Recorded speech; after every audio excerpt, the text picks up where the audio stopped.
अच्छा, हमने जो अभी तक पढ़ा है बेसिकली वो हमने पढ़ा है जी प्राइस एक्शन को, चैनल्स, ठीक है, चैनल कैसे बनता है ये भी हम पढ़ चुके हैं। और उससे भी ज्यादा इम्पोर्टेंट बात कि जो चैनल टूटता है, चैनल का जो ब्रेकआउट होता है वो कितनी किस्म का होता है ये भी हम पढ़ चुके हैं। और मैं आपको ये भी बता चुका हूँ कि जब भी कोई चैनल ब्रेक होता है, ठीक है, चैनल का किसी का ब्रेकआउट होता है, तो उसमें अगर वो ब्रेकआउट रियल हो, अगर वो क्या हो, रियल ब्रेकआउट हो, रियल ब्रेकआउट से मुराद कि अगर उसमें रीटेस्टिंग का अमल शामिल हो, ठीक है, कंप्लीट हो जाए रीटेस्टिंग भी, तो फिर वो रियल ब्रेकआउट होता है और उसके ऊपर रीटेस्टिंग के बाद एक बड़ी अच्छी ट्रेड मिल सकती है किसी भी ट्रेडर को किसी भी पेयर के अंदर, ठीक है। और अमूमन यानी ज्यादातर केसेस में 70-80% से ज्यादा चांसेस होते हैं कि ब्रेकआउट अगर रियल हो यानी रीटेस्टिंग हो जाए जिसमें, उसके बाद जो ट्रेड ली जाती है वो बहुत ज्यादा प्रॉफिट वाली ट्रेड होती है, यानी एक छोटी सी ट्रेड भी बहुत दूर तक आपको प्रॉफिट में ले जाती है, ठीक है। इसलिए जो ब्रेकआउट्स होते हैं चैनल्स के, उनको उनके ऊपर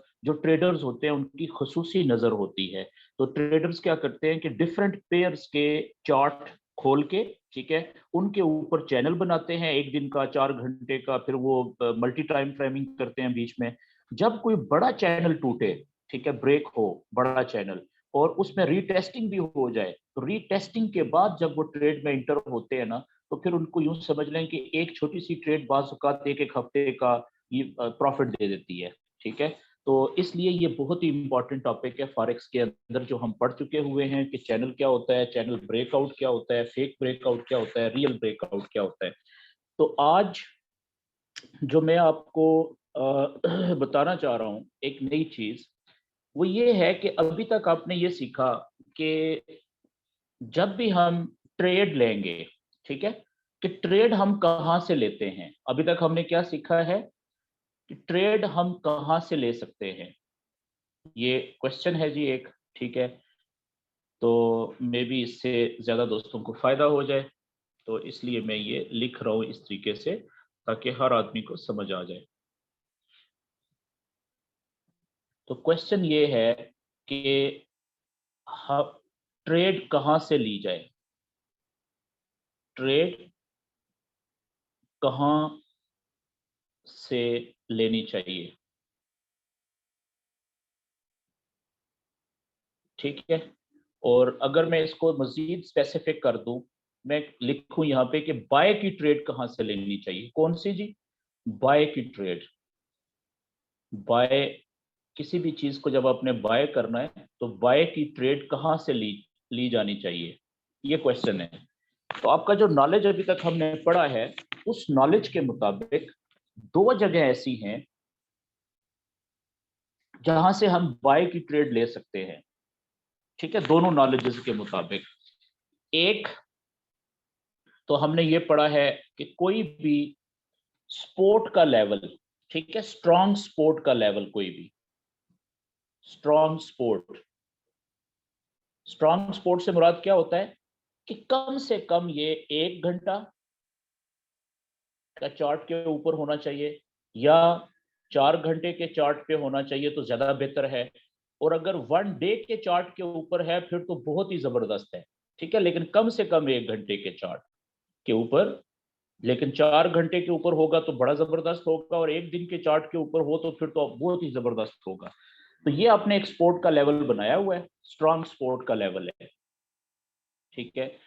ऊपर से अभी कैंडल जो है वो ऊपर से आ रही है, ठीक है, ये ऊपर थी कहीं पे स्पीड में, ये कैंडल आई नीचे, ठीक है, और यहाँ पे टकराई स्पोर्ट के ऊपर। अब कैंडल जा रही है नीचे की तरफ, ऊपर से नीचे की तरफ जा रही है, लेकिन क्या हुआ कि क्योंकि ये स्ट्रॉन्ग स्पोर्ट है ना, ये वाली जो है ये स्ट्रॉन्ग स्पोर्ट है, स्ट्रॉन्ग स्पोर्ट लेवल। तो इसने यहाँ पे क्या चांसेस हैं, एक पहला चांस तो ये है कि हो सकता है ये इसी स्पीड में ये कैंडल इस लेवल को, स्पोर्ट के लेवल को तोड़ के नीचे चली जाए। अगर ये नीचे चली जाए फिर तो कहानी खत्म, फिर तो हम ट्रेड नहीं लेंगे। लेकिन फर्ज करें कि ये नीचे नहीं जाती, बल्कि ये जो लेवल है ये इनको नीचे जाने से रोक देता है कैंडल्स को, ये सपोर्ट का जो लेवल है। तो फिर यहाँ पे क्या सिचुएशन बनेगी, फिर ये होगा कि यहाँ पे थोड़ी देर टकरे मारने के बाद ये कैंडल यहाँ से ऊपर उठेगी ना, ठीक है। बार बार जब इसको तोड़ने की कोशिश करके ये लेवल नहीं टूट सकेगा जब इन कैंडल से, तो ये कैंडल नीचे तो नहीं जाएंगी। फिर क्या होगा कि ये कैंडल यहाँ से ऊपर की तरफ उठेगी, ठीक है। तो ये स्ट्रॉन्ग सपोर्ट के ऊपर अगर कैंडल नीचे की तरफ यहाँ पे एक बड़ी विक बनाए, कहां पे विक बनाए, नीचे की तरफ विक बनाए, ये यहाँ पे, ये नीचे की तरफ, ठीक है, यहाँ पे इधर नीचे की तरफ ये इस जगह पे अगर विक बने सपोर्ट के लेवल के ऊपर ये सारी, तो यहां से हम बाय की ट्रेड पकड़ सकते हैं जी, बाय की ट्रेड। क्यों? क्योंकि जब ये ऊपर से स्पीड में आई थी कैंडल नीचे, तो अब क्या हुआ कि ये जो सपोर्ट का लेवल है इसने इसको रोक दिया ना नीचे जाने से। तो जब नीचे जाने से रोका है और अब यहाँ पे इस सपोर्ट के लेवल के ऊपर यहाँ पे सारे बायर्स बैठे हुए हैं, यहाँ पे कौन बैठा हुआ है, बायर्स बैठे हुए हैं, ठीक है। ये वाला जो एरिया है सपोर्ट के लेवल के ऊपर, ये यहाँ पे ये सारा बायर्स का एरिया है। यहाँ पे बाय के ऑर्डर लेने वाले जो ट्रेडर हैं वो वेट कर रहे हैं कि यहाँ से ये कैंडल जैसे ही ऊपर निकले तो यहाँ से वो बाय का ट्रेड लगाएंगे। तो आप भी लगाएं, क्योंकि नीचे की तरफ विक बनना शुरू होगी सपोर्ट के ऊपर। तो ये एक यहाँ से अब चांसेस क्या हैं कि ये चांसेस ये हैं कि ये ऊपर जाएगी, ठीक है। अगर ये ऊपर जाती जाएगी यहाँ से जितना भी, तो उतना आपका प्रॉफिट बढ़ता जाएगा ना। अब आपकी जो एक क्वेश्चन ये आता है जी कि यहाँ पे टीपी कहाँ पे लगानी चाहिए आपको, इस ट्रेड की जो टेक प्रॉफिट है टीपी वो कहाँ पे होनी चाहिए। तो टीपी होनी चाहिए जो नेक्स्ट आपका है ना, रेजिस्टेंस का जो पहला लेवल, ठीक है, रेजिस्टेंस का पहला लेवल वो मिसाल के तौर पे यहाँ पे है, ये इस जगह के ऊपर मिसाल के तौर पे, ठीक है। और कम से कम 30 मिनट का कम से कम लेवल, या 1 घंटे का, या 4 घंटे का, ठीक है, या 1 दिन का। तो अब यहाँ पे ये लेवल है, ठीक है, रेजिस्टेंस का। तो आपकी जो टीपी होनी चाहिए ना इस लेवल से थोड़ा सा नीचे यहाँ पे, ये इस जगह पे। क्यों? क्योंकि ये सारा सेलर्स का इलाका है यहाँ पे। जैसे ये देखें नीचे सपोर्ट के लेवल के ऊपर बायर्स बैठे हुए थे ना, बायर्स का इलाका था। इसी तरीके से सेलर्स जो जो सपोर्ट सॉरी रेजिस्टेंस का जो लेवल होता है, ये ऊपर वाला रेजिस्टेंस का लेवल है। ये क्या कर रहा है, ये कैंडल्स को नीचे से जो कैंडल्स आएंगी उनको ऊपर जाने से रोकने की कोशिश करेगा, ठीक है जी। तो अब यहां पे आपकी टीपी होनी चाहिए इस जगह पे, ये इस जगह पे। क्यों? हो सकता है कि ये ऊपर रेजिस्टेंस के लेवल तक ना जा सके कैंडल, उससे पहले यहाँ पे सेलर बहुत ज्यादा सेल के ऑर्डर लगाए और यहां से ही नीचे आना शुरू हो जाए, ठीक है। अब अगला क्वेश्चन ये है कि बहुत सारे दोस्त कहते हैं जी कि हमारी ट्रेड तो हम लेते हैं सही जगह से, लेकिन वो प्रॉफिट में जाने की बजाय वो लॉस में जाना शुरू हो जाती है। तो हमें ये नहीं पता चलता कि हमें कितने नुकसान पे उसको ट्रेड को क्लोज कर देना चाहिए। तो ऐसी सूरत में आप देखें कि आपने ट्रेड यहां से पकड़ी बाय की। अब मैं आपको बताने लगा हूं कि एसएल कहां पे होना चाहिए, स्टॉप लॉस। स्टॉप लॉस का एसएल का मतलब होता है स्टॉप लॉस, कि आप अपनी ट्रेड को थोड़े नुकसान में क्लोज कर दें, इससे बजाय इसके कि वही ट्रेड आपका नुकसान बहुत ज्यादा कर दे। स्टॉप लॉस, ताकि लॉस रुक जाए, आपका ज्यादा लॉस ना हो, थोड़े लॉस पे ट्रेड से निकल जाए, जान छुड़ाएं, क्लोज कर दें ट्रेड को। और अब जो स्टॉप लॉस है, या तो ये आप पहले से ट्रेड में फीड कर सकते हैं, लेकिन क्योंकि अभी आप सीख रहे हैं, आगाज है आपका, तो शुरू में हम सबको यही बताते हैं कि यार शुरू में आप ट्रेड के अंदर एसएल मत लगाएं, ठीक है ना। लेकिन आपके जहन में रखें कि अगर ये ट्रेड यहां तक चली गई तो यहां पे आपने लॉस में काट देनी है। तो वो कौन सी जगह है जहां पे आपने लॉस में ट्रेड क्लोज करनी है। अब देखें यहां से आपने ट्रेड ली बाय की इस जगह से, और आप एक्सपेक्ट कर रहे हैं कि ये ऊपर जाएगी, ये ऊपर नहीं जा रही। और थोड़ी देर के बाद ये जो सपोर्ट का लेवल था ये वाला, ये इसको ब्रेक करके नीचे चली जाती है, ठीक है जी। तो अब आपने ये जो सपोर्ट का लेवल है ना ये वाला, जैसे ही इसको इसने नीचे की तरफ तोड़ा, तो अब आपके ख्याल में इसका जो अगला टारगेट है, अगले सपोर्ट का जो लेवल है जहां पे इसके रुकने के ज्यादा चांस हो सकते हैं, वो कहां पे होगा? जो भी इसका नेक्स्ट सपोर्ट का लेवल होगा, मिसाल के तौर पे नेक्स्ट सपोर्ट का लेवल 1 घंटे, 4 घंटे या 1 दिन के मुताबिक ये है। तो आपका क्या ख्याल है कि यहां से जब ये नीचे तोड़ के नीचे गई है, तो आप यहां तक वेट करेंगे कि यहां पे जाए और यहां से वापस आ जाएगी? नहीं। अगर आपका अकाउंट छोटा है, तो यहां तक हो सकता है वो अगर लास्ट में ट्रेड चलेगी तो वो तो आपका नुकसान ही बहुत ज्यादा हो जाएगा, अकाउंट भी उड़ सकता है आपका। अगर आपके अकाउंट में पैसे हैं ज्यादा, फिर आप इंतजार कर सकते हैं कि यहाँ पे अगर ये मुड़े और यहां से भी एक ट्रेड आप इसका डबल ट्रेड यहां से ले लें, एवरेजिंग कर लें, ठीक है। लेकिन आपको यहां से जैसे ये लेवल तोड़े नीचे जाए, तो फौरन जो है इस जगह पे ट्रेड को क्लोज नहीं करना चाहिए इस जगह पे, क्योंकि ये यहां से फौरन वापस भी ऊपर जा सकती है।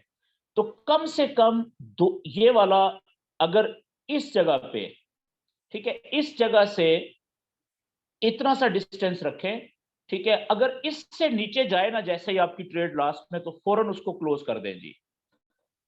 अच्छा, अब आप देखें कि मैंने आपसे क्या कहा कि जो सपोर्ट का लेवल है, उसके बिल्कुल जो नीचे थोड़ा सा उसके करीब जगह है, यहां पे इतनी सी जगह में आपने लास्ट में ट्रेड क्लोज नहीं करनी। ये मैंने आपसे क्यों बात कही है? क्योंकि अक्सर ये होता है कि ये ट्रेड ऊपर से नीचे आई, ठीक है, यहाँ पे आएगी इस जगह पे, ये इतनी सी जगह पे आएगी और यहाँ से वापस ऊपर चली जाएगी। तो आपका जो स्टॉप लॉस लगा हुआ था यहाँ पे, या आपने यहाँ पे ट्रेड क्लोज कर दी नुकसान में, आपकी तो नुकसान में ट्रेड क्लोज हो गई है, एसएल हिट हो गया, ठीक है, आपने खुद से काट दी या पहले फीड किया हुआ था। तो थोड़ी देर के बाद आप परेशान होकर बैठ जाएंगे कि यार काश मैंने ये ट्रेड लॉस में ना क्लोज की होती, देखे ना वापस ऊपर प्रॉफिट में चली गई है। तो इसलिए इसको हम कहते हैं फेक मूवमेंट।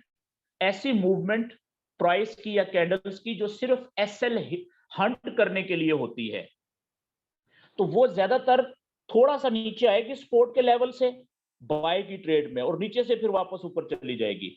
लेकिन अगर आपने लेवल ही यहां पे रखा हुआ है कि जी जब थोड़ी सी और नीचे, डबल नीचे जाए ना, यहां तक जाए, तो इस जगह से नीचे जाए, तब आपने लॉस में काटनी है। तो इससे क्या फायदा हो सकता है कि अगर उसने वापस जाना है तो यहां से ऊपर से वापस मुड़ जाएगी। ये बात क्लियर होगी जी।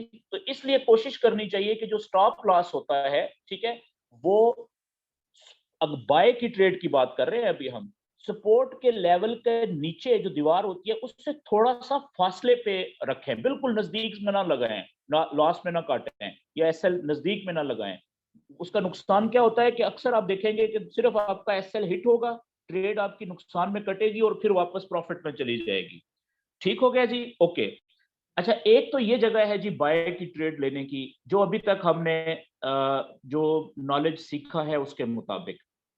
दूसरी जगह कौन सी है जी? दूसरी जगह ये है कि चैनल बनाएं, ठीक है, जो हमने फर्ज करें कि एक वेव चल रही है बुलिश, बुलिश वेव इस तरीके से होती है ना, ये उसका ये लो पॉइंट है, हाई पॉइंट है, ठीक है, फिर ये हायर लो बनता है और फिर ऊपर हायर हाई बनता है, फिर हायर लो। तो बुलिश वेव में हम बाय की ट्रेड कहां पे लेते हैं? चैनल के अंदर, अगर बुलिश चैनल है, जब हायर लो से नीचे, यानी कि हायर लो से जब प्राइस या कैंडल्स ऊपर उठना शुरू करती हैं, तो यहां से हम ट्रेड लेते हैं, ठीक है। इस जगह से हम बाय की ट्रेड लेते हैं, हायर लो से कैंडल जब ऊपर उठना शुरू कर देती हैं, ये इस जगह पे बाय ट्रेड। अच्छा, एक तीसरी जगह भी है जी जहां से हम बाय की ट्रेड ले सकते हैं नॉलेज के मुताबिक। वो तीसरी जगह कौन सी है? वो तीसरी जगह है कि जब भी कोई भी चैनल का किसी भी, तीसरी जगह, एक जगह ये हो गई, ठीक है, अब मैं खुलासा कर रहा हूं, जिन दोस्तों ने कैमरे अपने वीडियो ऑन किए हुए हैं, प्यारे भाई आप कैमरा बंद कर दें। आपकी शक्ल देखने में कोई भी इंटरेस्टेड नहीं है, आपका जो है ना वीडियो, जो पिक्चर आ रही है, वो सिर्फ दोस्तों को डिस्टर्ब करता है कि उनकी स्क्रीन पे फिर ये सारा कुछ नजर नहीं आता जो मैं लिख रहा हूँ यहाँ पे। इसलिए आप प्लीज जिनके कैमरे ऑन है वो अपने वीडियो कैमरे बंद कर दें। ओके जी, तो ये तो होगी दूसरी जगह। पहली जगह ये होगी ट्रेड लेने की, ठीक है, बाय की ट्रेड, ये वाली स्पोर्ट के, स्ट्रॉन्ग स्पोर्ट के ऊपर ये पहली जगह होगी। दूसरी जगह ये वाली होगी कि बुलिश चैनल के अंदर जब वेव हायर लो से ऊपर उठना शुरू करती है, वहां से हम बाय की ट्रेड ले सकते हैं नॉलेज के मुताबिक। तीसरी ट्रेड भी है जी, ठीक है, तीसरी जगह भी है। वो कौन सी है जहां से हम बाय की ट्रेड ले सकते हैं? कि कोई भी चैनल जब बुलिश उसका ब्रेकआउट होता है, किसी भी चैनल का, चैनल कोई भी हो, चाहे बेरिश हो, चाहे बुलिश हो, चाहे और कोई शक्ल हो उसकी, ठीक है, चाहे साइडवेज हो, जब भी किसी भी चैनल का ऊपर की तरफ ब्रेकआउट हो, ब्रेकआउट होने के बाद बुलिश ब्रेकआउट हो और रीटेस्टिंग होने के बाद जब प्रीवियस जो हाई होता है, ठीक है, उससे जब ऊपर निकलती है तो वहां से हम बाय की ट्रेड लेते हैं। मेरी बात समझ गए? मिसाल के तौर पे, अच्छा, इन तीन जगहों के अलावा अगर कोई आदमी कहीं किसी चौथी जगह से ट्रेड लेता है बाय की, तो उसको हमें क्या कहना चाहिए? बेवकूफ आदमी, या जल्दबाज आदमी, या तुक्के से ट्रेड लेने वाला। मेरी बात समझ गए? आज के बाद, आज के इस सेशन के बाद भी अगर कोई आदमी अपने डेमो अकाउंट पे या रियल अकाउंट पे बाय की ट्रेड लेता है इन तीन जगहों के अलावा किसी चौथी जगह से, तो इसका मतलब है कि वो फिर तुक्केबाज ट्रेडर है। यानी वो जल्दबाजी तो कर रहा है, तुक्के से ट्रेड ले रहा है, लेकिन अपने नॉलेज के मुताबिक जो जो उसने सीखा है अभी तक, उसके मुताबिक वो ट्रेड नहीं ले रहा। ठीक है जी। अब आप देखिएगा, पहली जगह कि ये साइडवेज चैनल है, ठीक है, ये इस तरह से इसमें वेव चल रही थी साइडवेज, और यहां से ऊपर की तरफ बुलिश ब्रेकआउट होना जरूरी है, ऊपर की तरफ ये ब्रेकआउट हुआ, ठीक है, यहां से कैंडल वापस आई, रीटेस्टिंग की इसने, यहां से वापस ऊपर जाने शुरू हुई। तो जैसे ही प्रीवियस हाई, यहां पे प्रीवियस हाई कौन सा होगा? ये देखें, ये वाला, ये प्रीवियस हाई से जैसे ही वेव ऊपर जाएगी कैंडल, तो यहां से आप बाय की ट्रेड ले सकते हैं। ये यहां से बाय, ठीक है जी। एक तो ये जगह होगी, तीसरी एक जगह ये होगी। एक चैनल दूसरा कौन सा हो सकता है? चैनल हो सकता है बेरिश, कुछ इस तरह से नीचे जाता हुआ, ठीक है जी, या इस तरह से जाता हुआ, शक्ल कोई भी हो सकती है। तो किसी भी चैनल का जब ऊपर की तरफ बुलिश ब्रेकआउट हो और उसमें रीटेस्टिंग के बाद जब कैंडल प्रीवियस हाई से ऊपर जाए, तो वहां से बाय की ट्रेड बनती है। ठीक है, ये इस तरह से थी, तो यहां से ऊपर की तरफ ब्रेकआउट, रीटेस्टिंग, और यहां से बाय, ठीक है जी, चैनल की शक्ल कोई भी हो। तो ये तीन जगह हैं जहां से हम बाय की ट्रेड ले सकते हैं अपने नॉलेज के मुताबिक, पेयर कोई भी हो। ठीक हो गया जी? कोई चौथी जगह तो नहीं है जी? कोई चौथी जगह नहीं है। अच्छा, अगर ट्रेड आपने लेनी हो सेल की, अब इस पेज का अगर आप स्क्रीनशॉट लेना चाहें तो ले लें, ये आपको बड़ा काम देगा। जब आपको ना समझ लगे तो ये स्क्रीनशॉट आप सामने रखेंगे तो आपको थोड़ा सा चीजें याद करने में आसानी हो जाएगी। तो आज का टॉपिक जो है वो क्योंकि ट्रेड लेने के हवाले से है, ठीक है, कि ट्रेड कब लेनी चाहिए और कहां से लेनी चाहिए, तो इसलिए ये बहुत इंपॉर्टेंट सेशन है आज का। तो ये तो हो गया कि हमें बाय की ट्रेड कहां से लेनी चाहिए, ठीक है, नॉलेज के मुताबिक। पेयर कोई भी हो सकता है, मैं पेयर की बात नहीं कर रहा, ठीक है जी। मैं सिर्फ पॉइंट्स की बात कर रहा हूं कि बाय की ट्रेड अगर आपने लेनी है तो वो कहां कहां से ली जा सकती है अपने नॉलेज के मुताबिक, ठीक है जी। बिल्कुल इसी तरीके से तीन ऐसी जगह हैं जहां से हम सेल की ट्रेड ले सकते हैं। तो अब अगले पेज के ऊपर मैं आपको बताने लगा हूं कि सेल की ट्रेड हम कहां कहां से ले सकते हैं, वही तीन जगह हैं, ठीक है जी। तो अब सेल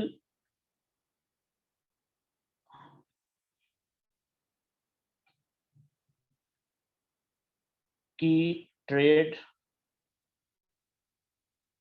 लेने की तीन जगह, तीन जगहों से आप ले सकते हैं जी, तीन जगह।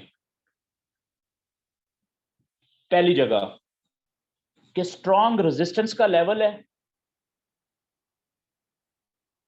ठीक है जी, स्ट्रॉन्ग रेजिस्टेंस का लेवल है। कौन सा लेवल है? रेजिस्टेंस का। रेजिस्टेंस का लेवल वो होता है जो कैंडल नीचे से कैंडल ऊपर जा रही हो और वो लेवल मजीद ऊपर जाने से रोकने की कोशिश करता हो। अब देखें, ये कैंडल थी, ये नीचे से कहीं से उठ के आ रही है ऊपर स्पीड में, ठीक है, ये यहाँ पे पहुंची। अब यहाँ पे दो ऑप्शन है कि या तो ये कैंडल्स इस रेजिस्टेंस के लेवल को तोड़ के ऊपर निकल जाएं, फिर तो कहानी खत्म, ट्रेड नहीं बनती जो हम बात कर रहे हैं, फिर सेल की ट्रेड नहीं बनेगी। अब अगर यहां से ये कैंडल रुके, ये जो लेवल है रेजिस्टेंस का, रुकावट का, ये ऊपर जाती हुई कैंडल्स को रोके, और कैंडल्स रुकने के बाद थोड़ी देर के बाद या थोड़ी ज्यादा देर के बाद, ठीक है ना, फिर आहिस्ता आहिस्ता यहां से नीचे की तरफ आना शुरू कर दें, और यहाँ पे रेजिस्टेंस के लेवल के नीचे यहाँ पे कैंडल की बड़ी विक नजर आ जाए आपको ऊपर की तरफ। आपको याद है ना कि बड़ी विक अगर ऊपर की तरफ हो तो वो रिजेक्शन एरिया होती है, और अगर रेजिस्टेंस के नीचे हो तो इसका मतलब होता है कि वहां से सेलर इंटर हो रहे हैं ज्यादा। जब सेलर ज्यादा इंटर हो रहे हैं तो ऊपर की तरफ विक बनी है ना, तब कैंडल नीचे जा रही है, ठीक है। इसका मतलब क्या होता है कि ये एक सेलिंग का सिग्नल होता है कि ज्यादा ट्रेडर जो है यहाँ से सेल की ट्रेड लेना शुरू हो चुके हैं, तो हमें भी सेल की ट्रेड ले लेनी चाहिए। तो यहां से अगर ये नीचे की तरफ जाना शुरू करे, ऊपर की तरफ बड़ी विक रेजिस्टेंस के लेवल के नीचे, तब हम सेल की ट्रेड लेते हैं, ठीक है जी। एक तो जगह ये होगी इस जगह से, क्यों? क्योंकि रेजिस्टेंस के लेवल के नीचे यहाँ पे जो लोग होते हैं उनको हम कहते हैं सेलर्स। यहाँ पे sellers are there, sellers are here, sellers मौजूद हैं जो सेल के ऑर्डर लेना चाहते हैं। लेकिन सेल का ऑर्डर लेंगे कब? जब यहां से कंफर्म हो जाएगा कि अब ये नीचे जाना शुरू हो गई है, ठीक है। तो उनकी देखा देखी में हमें भी सेल की ट्रेड फिर ले लेनी चाहिए।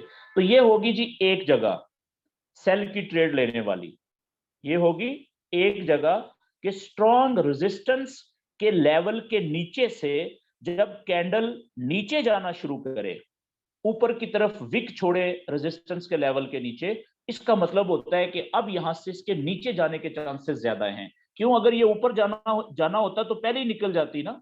या यहां से बाज़ औक़ात ये भी होता है कि थोड़ी सी नीचे आके यहां से कैंडल फिर ऊपर अटैक करेगी और तोड़ के ऊपर निकल जाएगी। तो ऐसी सूरत में आपका एसएल, ये ऊपर रेजिस्टेंस का जो लेवल है, इससे थोड़ा सा ऊपर और डबल इतना कर लें बस। यहां पे अगर जाए ना इससे आगे, तो यहां पे आपका एसएल आपने लगाना है इस जगह पे, ठीक है जी, या काट देनी है, क्योंकि इससे तोड़ के अगर निकल गई तो फिर ये बहुत अगले रेजिस्टेंस के लेवल तक जा सकती है, वहां तक आपको बहुत ज्यादा नुकसान हो सकता है। ओके, एसएल का मैं पहले बता चुका हूं आपको। अच्छा, अब पहली जगह तो ये हो गई सेल की ट्रेड लेने वाली, ठीक है। दूसरी जगह कौन सी हो सकती है?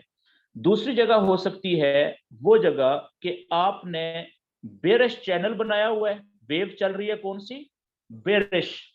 बेरिश वेव वो होती है जो हाई पॉइंट से शुरू होती है, लो पॉइंट पे आती है नीचे, लो से फिर ऊपर जाती है, ठीक है, पुल बैक करके, और लोअर हाई पे रुकती है, फिर वहां से लंबी छलांग लगा के नीचे जाती है, पिछले लो से नीचे जाके लोअर लो बनाती है, फिर वहां से पुल बैक करती है और ऊपर आके लोअर हाई बनाती है, ठीक है। तो ये सीक्वेंस जो चल रहा है ये है बेरिश वेव का। नीचे की तरफ ने देखें, लोअर लो बनते जा रहे हैं, पिछले लो से भी नीचे जाके नया लो, और ऊपर की तरफ पिछले हाई से नीचे जाके नया हाई बन रहा है जिसे हम लोअर हाई कहते हैं। तो बेरिश चैनल में जब भी वेव लोअर हाई बना के नीचे की तरफ मुड़ना शुरू करती है, तो ये वाली वो जगह होती है जहां से हम सेल की ट्रेड पकड़ सकते हैं। ये जगह लोअर हाई से नीचे की तरफ जाते हुए यहां से सेल। दूसरी जगह ये है जी, ये लोअर हाई, यहां से नीचे की तरफ जाते हुए सेल। ये लोअर हाई नया बना, यहां से जैसे ही नीचे की तरफ मुड़ना शुरू करे, ऊपर की तरफ विक छोड़े। मैंने आपको बता दिया है कि ये जो चैनल की ऊपर वाली लाइन होती है ये रेजिस्टेंस की लाइन होती है, जैसे ये सीधा लेवल है रेजिस्टेंस का, वही किरदार इस ऊपर वाले चैनल की लाइन का किरदार होता है, ये भी रेजिस्टेंस के लेवल के तौर पे काम कर रही होती है। इसी तरीके से जो चैनल की नीचे वाली लाइन होती है ये सपोर्ट के लेवल के तौर पे काम कर रही होती है। फर्क क्या होता है, सीधे जो लेवल्स होते हैं वो स्ट्रेट होते हैं, ये चैनल्स के लेवल टेढ़े मेढ़े होते हैं, ये दीवारें इस तरह से, ठीक है ना, मकसद एक ही है। तो यहां से जैसे नीचे की तरफ मुड़े लोअर हाई से तो सेल। तो दूसरी जगह क्या होगी, बेरिश चैनल कोई भी हो, शक्ल कोई भी हो, उसका लोअर हाई से जब नीचे की तरफ कैंडल मुड़ना शुरू होती है, ऊपर की तरफ बड़ी विक छोड़े, रिजेक्शन ऊपर की तरफ, तो हम सेल की ट्रेड लेते हैं। ये तो होगी दो जगह सेल की ट्रेड लेने वाली। एक तीसरी जगह भी है सेल की ट्रेड लेने वाली, वो कौन सी हो सकती है, जब कोई भी चैनल, तीसरी जगह कौन सी होगी जी, कि जब कोई भी चैनल, जब मैं चैनल की बात कर रहा हूं तो याद रखें बड़े चैनल की बात कर रहा हूं, कम से कम वो 4 घंटे या 1 दिन के चार्ट के ऊपर होना चाहिए, ठीक है ना, बल्कि 4 घंटे को भी छोड़ें, कम से कम 1 दिन के चार्ट पे होना चाहिए, ठीक है। कि जब भी कोई बड़ा चैनल ब्रेक हो, ब्रेकआउट हो उसका, तो किस तरफ होना चाहिए ब्रेकआउट किसी भी चैनल का, तीसरी जगह कौन सी है जी, जब भी बड़े चैनल का बेरिश ब्रेकआउट हो, नीचे की तरफ ब्रेकआउट हो, बेरिश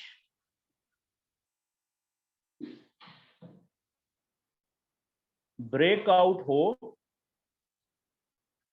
नीचे की तरफ, नीचे की तरफ,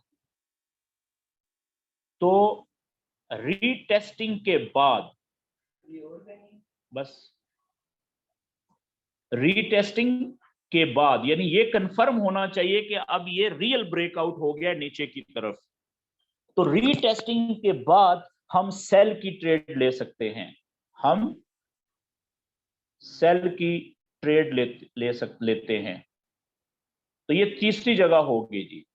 अब मिसाल के तौर पे एक चैनल है, ये देखें इस तरह का कोई चैनल है, चैनल की शक्ल कोई भी हो सकती है, ये वेव चल रही थी, ठीक है, यहां से ये अब नीचे ये आया यहां पे, तो नीचे की तरफ ब्रेकआउट हुआ, वापस आया, ये रीटेस्टिंग हुई, तो जैसे ही प्रीवियस ब्रेकआउट के बाद का जो लो बना था, जब उस लो से नीचे कैंडल जाएगी तो यहां से हम सेल, ठीक है जी, सेल की ट्रेड। इसी तरीके से ये फर्ज करें बुलिश चैनल है कोई, ये वेव ऐसे जा रही है, ये यहां पे आई नीचे, नीचे की तरफ ब्रेकआउट हुआ, वापस रीटेस्टिंग हुई, नीचे प्रीवियस ब्रेकआउट के बाद जो लो बना है ये, जैसे ही इसको नीचे तोड़ के जाएगी तो यहां से सेल की ट्रेड, ठीक है जी। तो कहने का मतलब ये है, अगर बेरिश चैनल है, चैनल है ही बेरिश, ठीक है, तो यहाँ पे तो आपकी ट्रेड सोने पे सुहागे वाली होगी, क्योंकि लोअर हाई से नीचे आते हुए आपने ट्रेड पहले ली हुई है सेल की, और नीचे की तरफ ब्रेकआउट हो जाए, रीटेस्ट हो जाए, तो वही ट्रेड आपकी देखें कितने प्रॉफिट में चली जाएगी। अगर किसी ने काट दिया तो यहाँ से ब्रेकआउट रीटेस्ट होने के बाद जैसे ही प्रीवियस लो से नीचे जाए तो फिर सेल की ट्रेड, ठीक है। ये तीन जगह मैंने आपको बता दी है नॉलेज के मुताबिक, बाय और सेल की ट्रेड लेने की जगह कौन सी हो सकती हैं, ठीक हो गया जी। तो इसके अलावा कोई भी चौथी जगह ऐसी नहीं होती जहां से आपको ट्रेड लेनी चाहिए, ठीक है जी। अब अगला एक क्वेश्चन है जो बहुत इंपॉर्टेंट है, कि इन 3 जगहों पे बाय की ट्रेड या सेल की ट्रेड जहां से हम ले सकते हैं, क्या हमें वहां पे यही सबूत काफी होता है कि यहां से कैंडल नीचे की तरफ जाना शुरू होगी है तो ट्रेड ले लें, या वहां पे हमें मजीद किसी गवाही की भी जरूरत पड़ती है। गवाही का मतलब विटनेस। फॉरेक्स के अंदर ट्रेड ये 3 जगह है ना लेने की, बाय या सेल की, तो फॉरेक्स के अंदर एक चीज इस्तेमाल होती है लफ्ज जिसे कहते हैं कंफर्मेशन। कंफर्मेशन,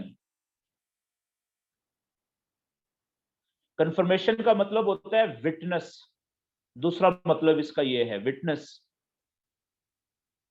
ठीक है जी। कंफर्मेशन या विटनेस विटनेस का मतलब गवाही होता है,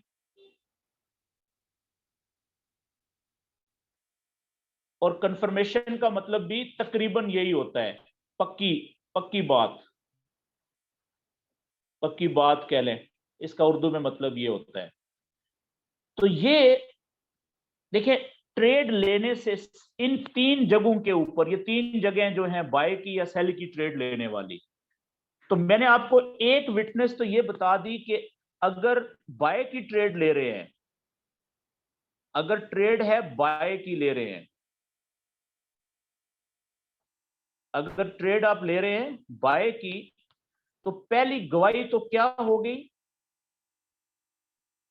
कि जहां से बाय की ट्रेड लेना चाह रहे हैं आप, वहां पे आपने देखना यह है कि नीचे की तरफ बड़ी विक बननी चाहिए, किसी कैंडल के नीचे की तरफ, ऐसे रिजेक्शन एरिया नीचे की तरफ होना चाहिए। ठीक है जी, किसी भी कैंडल का रिजेक्शन एरिया नीचे की तरफ बड़ा होना चाहिए, ये विक बड़ी नीचे की तरफ बनना शुरू हो। तो ये क्या मतलब है कि नीचे से ज्यादा बायर इसमें अब इंटर होना शुरू हो गए हैं। ठीक है जी, ये नीचे की तरफ रिजेक्शन एरिया या विक जो है वो कैंडल की बने। ठीक हो गया जी, ये एक शहादत तो ये होगी, गवाही होगी ना ये कि और ट्रेडर जो है वो इसमें इंटर होना शुरू हो गए हैं। तो इस सूरत में अब देखिएगा, ये थोड़ा सा इस पे गौर कीजिएगा। मिसाल के तौर पे यहां पे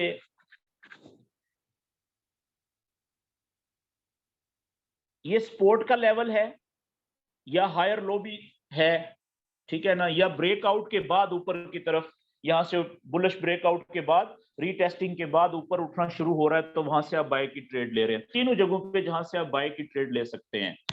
अब मिसाल के तौर पे ये एक कैंडल बनी, कुछ इस तरीके की क्लोज हुई। अब इस कैंडल की शक्ल क्या बता रही है? ये कैंडल क्लोज होगी 30 मिनट की या 1 घंटे की या 4 घंटे की। कलर कलर भी इसका ग्रीन है। ये जगह भी ऐसी है जहां पे आप बाय की ट्रेड लेनी चाहिए आपको। ये कैंडल क्लोज हुई, ये कैंडल जब क्लोज हुई तो इसकी शक्ल क्या बता रही है आपको? पहला जो हमारा सेशन था टेक्निकल नॉलेज का, उसमें मैंने आपको ये बताई थी कैंडल की शक्लें। ये बता रही है कि इसकी यहां से ओपन हुई, इस जगह से, ये इसका ओपनिंग पॉइंट है, ये इसका क्लोजिंग पॉइंट है, ये इसका लो पॉइंट है, और ये इसका हाई पॉइंट है। यानी ओपन होने के बाद फर्ज कर ले कि पहले ये नीचे आई थी, यहां तक नीचे क्यों आई थी? क्योंकि सेलर इसमें ज्यादा पड़े थे, यहां तक लेके आए थे। लेकिन इस जगह से फिर इतनी स्पीड से ये उल्टे पांव ऊपर भागी है, क्योंकि बायर बड़ी तेजी से यहां से इंटर हुए हैं, क्योंकि ये सपोर्ट का लेवल है ना। तो यहां से जैसे ही ये इधर नीचे पहुंची लो पॉइंट पे, तो उसके बाद बड़ी तेजी के साथ लोगों ने बाय के ऑर्डर लगाना शुरू हुए और ऊपर भागी, और इतनी तेजी से ऊपर भागी कि इसलिए नीचे की तरफ देखें कितनी बड़ी विक बन गई इसकी। ठीक है, तो ये विक जो है इसकी, ये नीचे सपोर्ट का लेवल जो है, जहां से आपके नॉलेज के मुताबिक आपको बाय की ट्रेड लेनी चाहिए, तो उधर ये इसकी नीचे की तरफ विक जो है ये बता रही है सही जगह पे कि यहां पे बायर्स इंटर हो गए हैं इस कैंडल के अंदर। और ये कैंडल गई ऊपर थी, हाई ऊपर है थोड़ा सा, क्लोज होने से पहले थोड़ा सा नीचे आके क्लोज हुई है, यानी कि सेलर इंटर हुए हैं ऊपर से, लेकिन ज्यादा कंट्रोल नहीं कर सके सेलर, ज्यादा नीचे तक नहीं लेके जा सके इसको। तो इस कैंडल की शक्ल को आप कंफर्मेशन या विटनेस के तौर पे भी इस्तेमाल कर सकते हैं। कैसे? कि जैसे ही अगली कैंडल ओपन हो, अब अगली कैंडल कहां पे ओपन होगी? नॉर्मल हालत में जहां पे पिछली कैंडल क्लोज हुई है, वहां पे उसी के सामने यहां पे जाके अगली कैंडल ओपन होगी। अब आपको यहां पे अगली कैंडल जैसे ही ओपन हो, तो आपको ट्रेड कहां पे लेनी चाहिए? ये तो आपने पिछली कैंडल के शक्ल, जैसी पिछली कैंडल क्लोज हुई उसकी शक्ल देख के आपने जहन बना लिया ना कि इस कैंडल में, पिछली कैंडल में बहुत सारे बाय के लोग इंटर होना शुरू हो गए हैं, बाय की ट्रेड लेना शुरू हो चुके हैं, इसकी शक्ल बता रही है कैंडल की। ठीक है, अब अगला क्वेश्चन ये है कि आपको अगली कैंडल जब शुरू हो तो आपको ट्रेड किस वक्त लेनी चाहिए। पिछली कैंडल को कंफर्मेशन या विटनेस की कैंडल मान के दो बातें हैं कि अगर तो ये नई कैंडल जहां पे ओपन हो, ओपन होने के बाद हो सकता है ये नीचे आए, तो जैसे ही प्रीवियस कैंडल के ओपनिंग पॉइंट से ये नीचे आएगी ना, तो नीचे तो ये सारा रिजेक्शन एरिया है ना, ये वाला, यहाँ पे बायर मौजूद हैं, तो यहां से चांसेस हैं कि जैसे ही ये प्रीवियस कैंडल के ओपनिंग पॉइंट से नीचे आएगी तो नीचे से बायर इंटर होंगे इसमें, जैसे पिछली कैंडल में हुए थे। तो प्रीवियस कैंडल, पिछली कैंडल के ओपनिंग पॉइंट से जैसे ही नीचे आए आप भी बाय की ट्रेड ले सकते हैं। ये थोड़ा सा वेट कर ले कि थोड़ा सा नीचे ज्यादा से ज्यादा यहां तक आए तो यहां से बाय की ट्रेड ले। एक तो सिचुएशन ये हो सकती है। दूसरी सिचुएशन ये हो सकती है कि हो सकता है कि ये जैसे ही नई कैंडल यहाँ पे ओपन हो, ओपन होने के बाद ज्यादा नीचे आए ही नहीं, तो जैसे ही फिर ये ऊपर जाना शुरू करे तो प्रीवियस कैंडल का जो हाई पॉइंट है उससे जैसे ही ऊपर जाए तो यहां से भी आप बाय की ट्रेड ले सकते हैं, यहां से या प्रीवियस कैंडल के ओपनिंग पॉइंट से जितना नीचे जाए वहां से, ठीक है, आप बाय की ट्रेड ले सकते हैं। ये दो जगह होती हैं। अब ये दोनों जगहों से जहां से नीचे आ गई तो नीचे से ट्रेड ले ली, अगर नीचे नहीं आई तो प्रीवियस कैंडल के हाई पॉइंट से ऊपर निकल रही है तो यहां से आपने बाय की ट्रेड ले ली। ये आपने पिछली कैंडल की शक्ल को गवाही के तौर पे मान के आपने ये ट्रेड ली है, ठीक है जी। इसी तरीके से ये जो, अच्छा, ये जो कैंडल की शक्लें होती है ना, कंफर्मेशन, इन इन कैंडल की शक्लों को कहते हैं कंफर्मेशन कैंडल्स। कंफर्मेशन कैंडल्स, ये मैं आज के सेशन जब मैं खत्म करूंगा, ठीक है, तो कुछ 5-6 मुख्तलिफ किस्म की शक्लें हैं कैंडल्स की, उनकी जो तस्वीरें हैं और उनके जो नाम हैं, हर कैंडल के नाम, वो मैं आपको इसी ग्रुप में शेयर कर दूंगा। तो आपने उन कैंडल्स की शक्लों को देख के उनको जो है वो यूट्यूब के ऊपर सर्च कर लें, वहां पे आपको वीडियोस मिल जाएंगी, तो उनको आप समझ सकते हैं। तो ठीक है, अब ये जो कंफर्मेशन कैंडल्स होती हैं, मखसूस किस्म की शक्लों वाली कैंडल्स होती हैं, ये एक कैंडल भी हो सकती है, 2 कैंडल्स भी हो सकती हैं, और कुछ जगहों पे 3 कैंडल्स भी बन सकती हैं, ठीक है। तो इनको हम कंफर्मेशन कैंडल्स कहते हैं। इस तरह की जो, जहां पे आपने ट्रेड लेनी होती है बाय की या सेल की, ऐसी तीनों जगहों पे अगर इन कंफर्मेशन कैंडल्स में से कोई भी कैंडल बने, उसको हम गवाही के तौर पे इस्तेमाल कर लेते हैं, ठीक है जी। कंफर्मेशन कैंडल्स उनको हम कहते हैं, या विटनेस कैंडल। अच्छा, मिसाल के तौर पे ये कैंडल्स कौन कौन सी हैं जी, मैं आपके साथ अगर यहां पे शेयर कर दूं जल्दी से।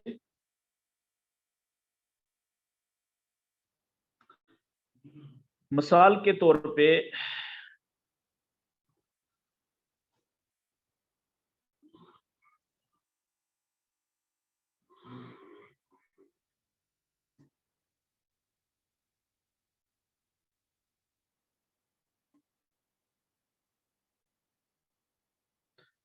अच्छा,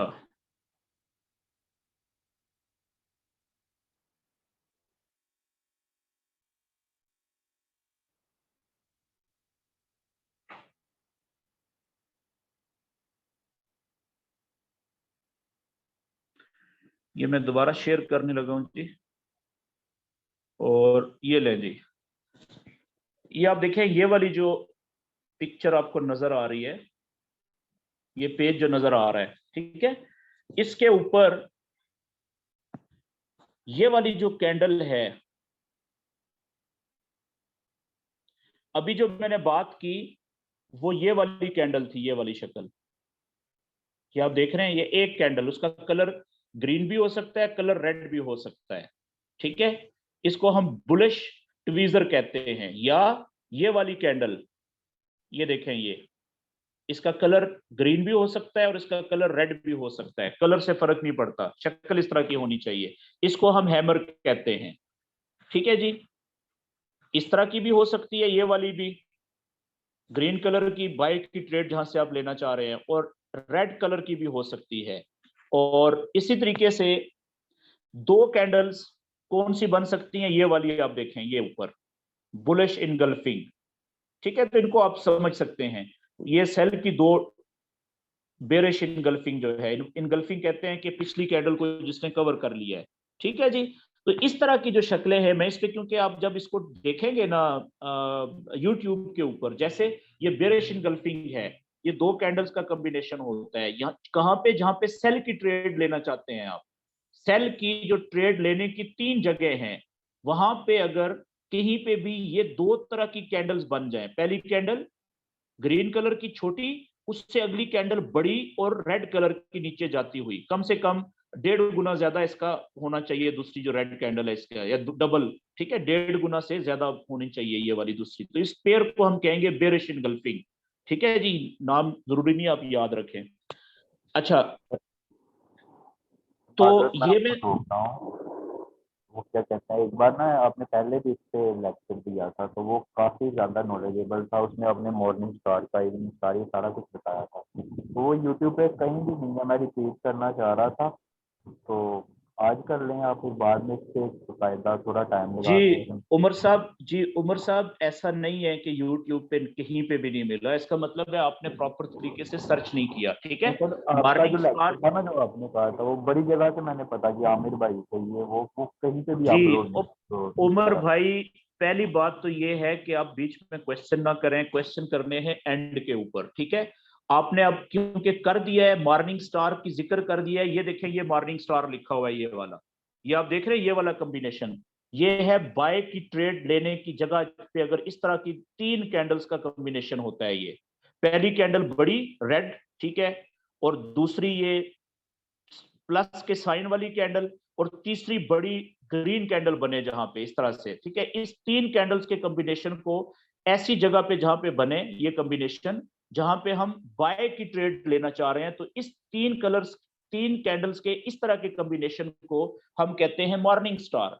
ठीक है जी, और इसका उलट होता है इवनिंग स्टार। ये आप देख रहे हैं यहाँ पे, ये इवनिंग स्टार बनना हुआ है, ये वाला, ये ऐसी जगह पे बनना चाहिए जहां पे आप सेल की ट्रेड लेना चाह रहे हैं, उसको नाम इवनिंग स्टार का दे दें, कलर चेंज हो गया देखें।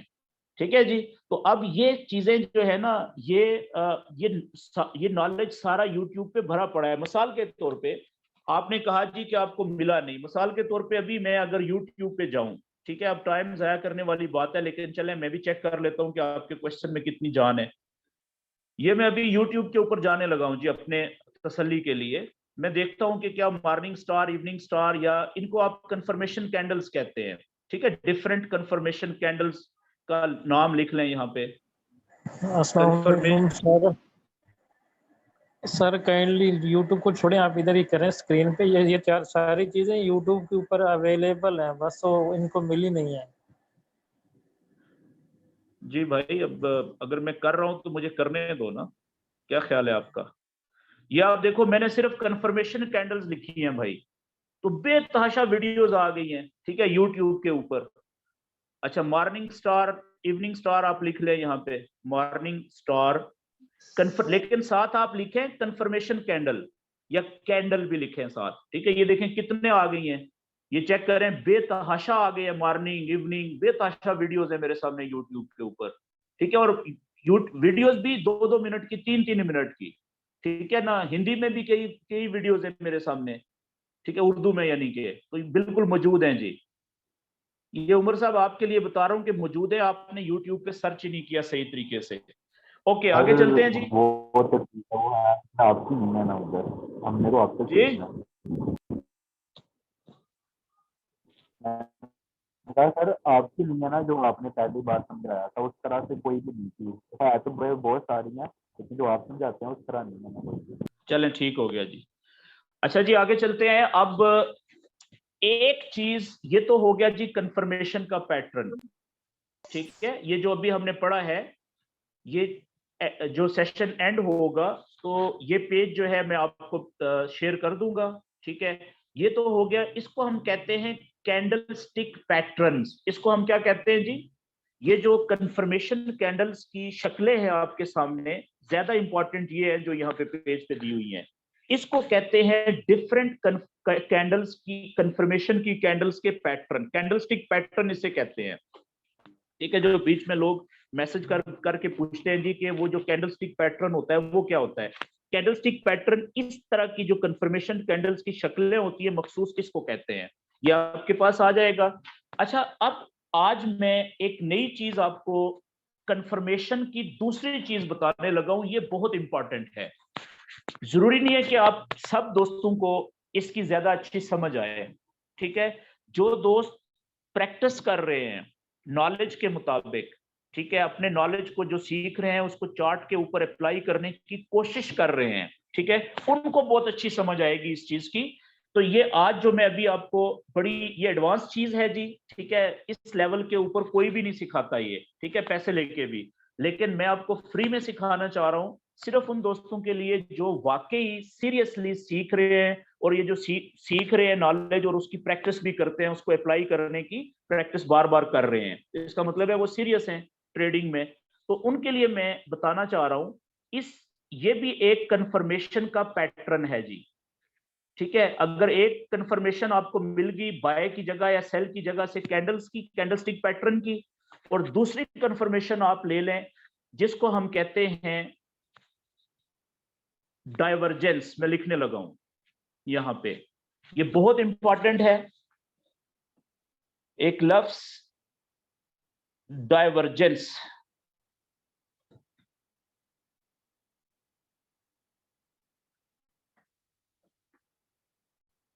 डाइवर्जेंस, ठीक है। डाइवर्जेंस का मतलब उर्दू में होता है इख्तलाफ,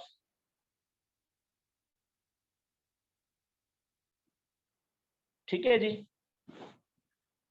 इख्तलाफ को इंग्लिश में डाइवर्जेंस कहते हैं, या डिफरेंस कह लें, इख्तलाफ की जगह आप डिफरेंस कह लें, ये भी अंग्रेजी का ही लफ्ज है। डिफरेंस का मतलब भी क्या होता है, फर्क।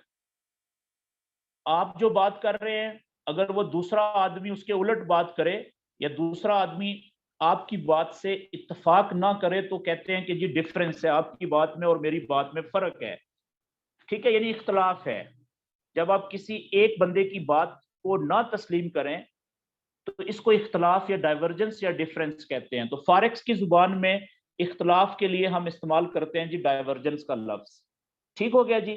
डाइवर्जेंस भी एक कंफर्मेशन, ट्रेड लेने से पहले, ट्रेड आप बाय की जगह बाय की लें या सेल की लें, वही तीनों जगह, ठीक है, चौथी कोई जगह नहीं है ट्रेड लेने की।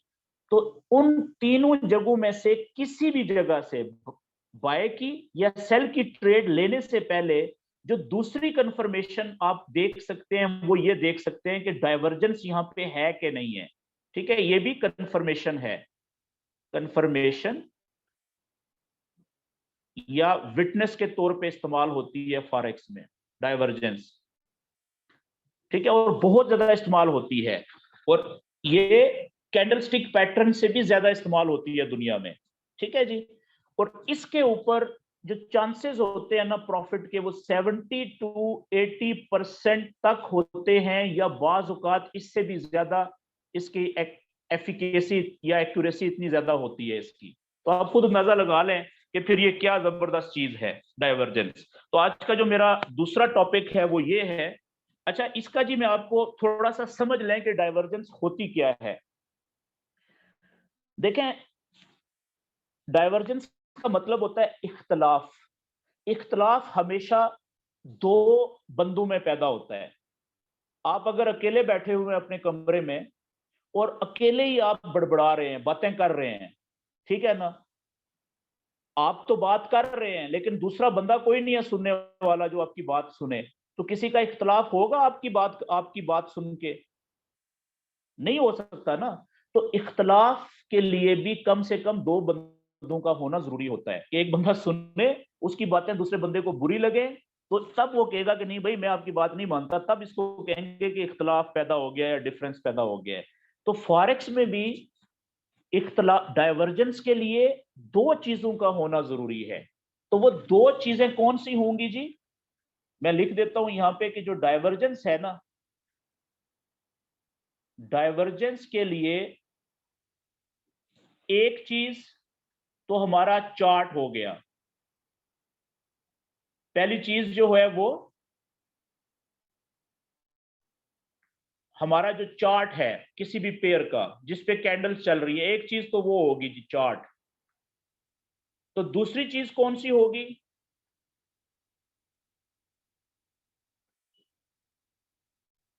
वो होगी कोई भी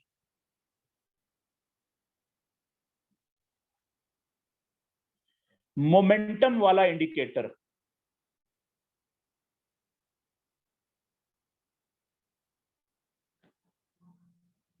मोमेंटम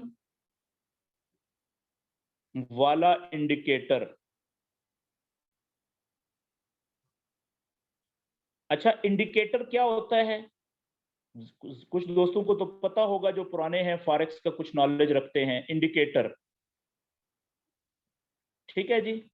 तो इंडिकेटर कुछ सॉफ्टवेयर्स होते हैं जो कि बने हुए होते हैं, ठीक है, उनको इंडिकेटर्स कहते हैं फॉरेक्स ट्रेडिंग में। तो फॉरेक्स के अंदर जो सबसे अच्छा मोमेंटम इंडिकेटर है वो समझा जाता है RSI। RSI, ठीक है, RSI इंडिकेटर का नाम है। इसका पूरा नाम है रिलेटिव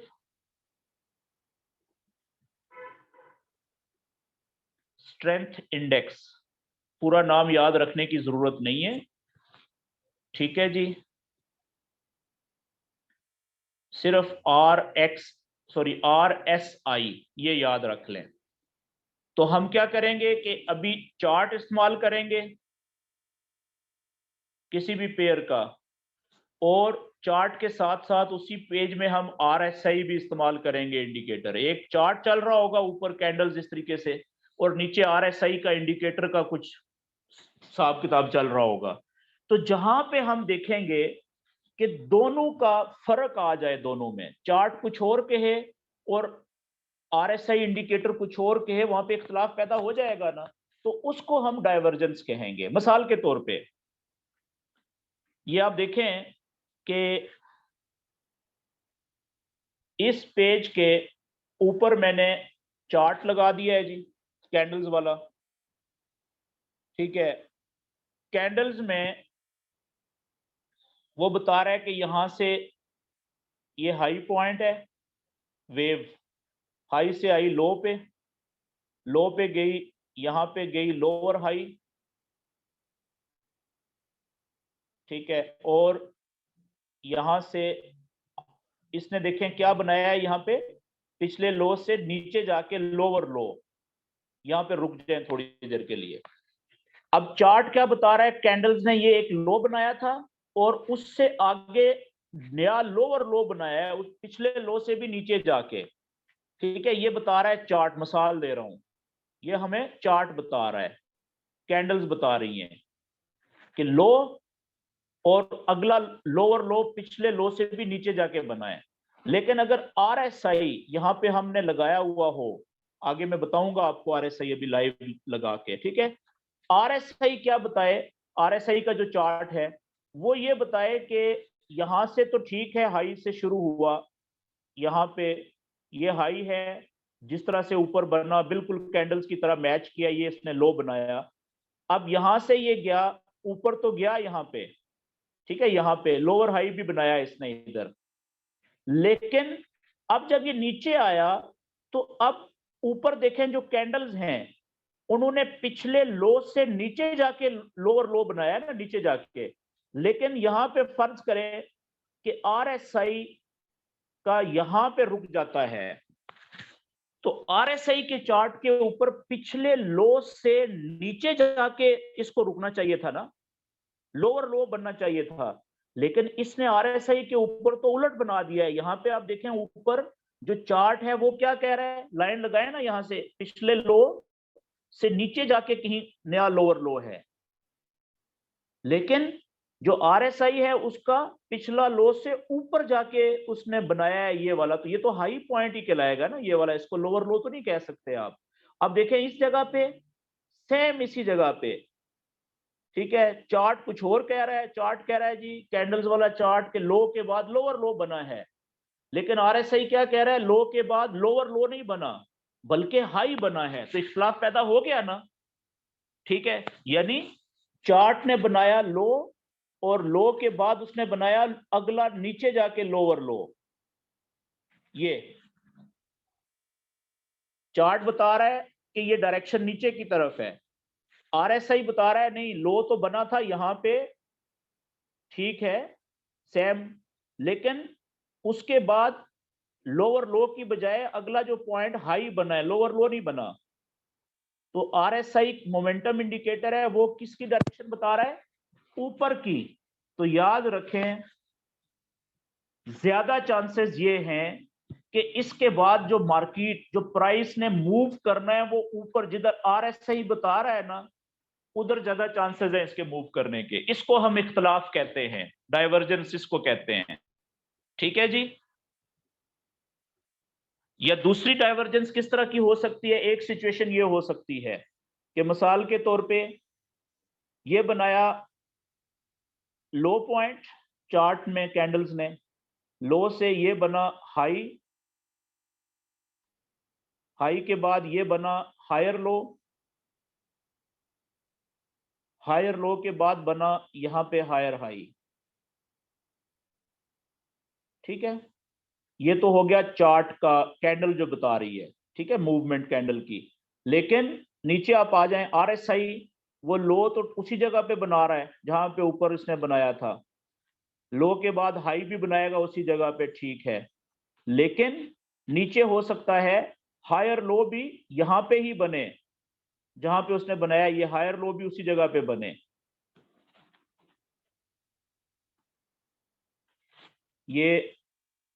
ये लें जी, सेम जगह पे उसने जहां पे ऊपर चार्ट पे हायर लो बना इसने भी बनाया। लेकिन इसके बाद क्या हुआ कि इसने, आरएसआई ने, चार्ट ने तो ऊपर बनाया पिछले हाई से ऊपर जाके हायर हाई, नया हाई बनाया।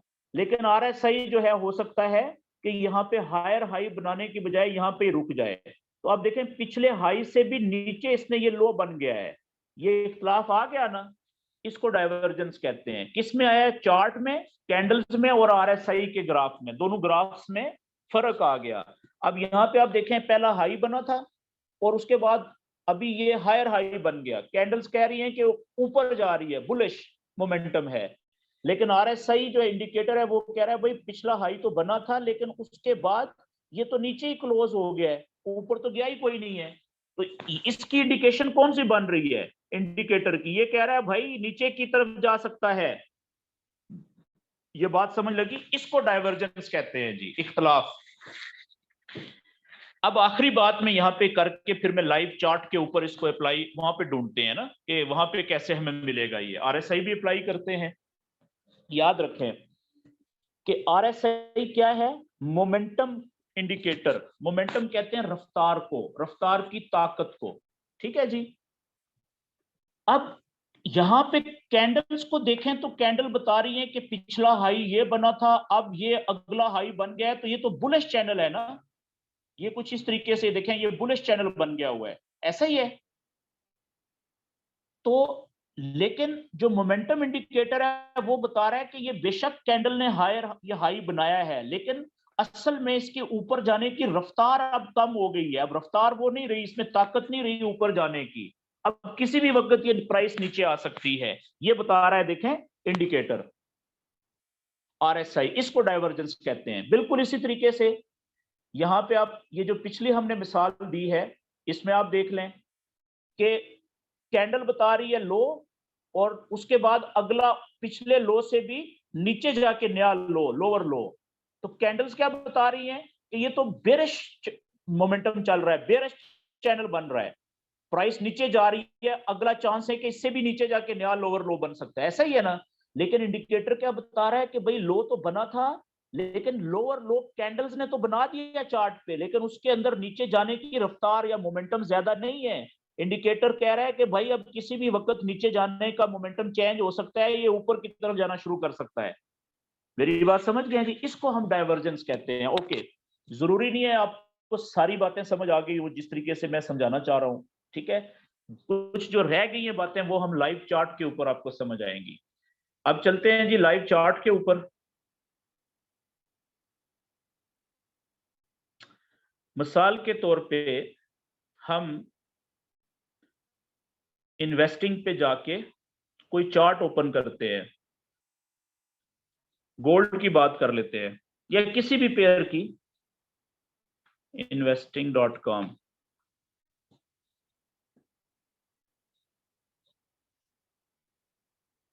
और लेट्स से कि गोल्ड की बात कर लेते हैं, XAU USD की पेयर कोई भी हो, इससे फर्क नहीं पड़ता, और टेक्निकल चार्ट पे आ जाएं।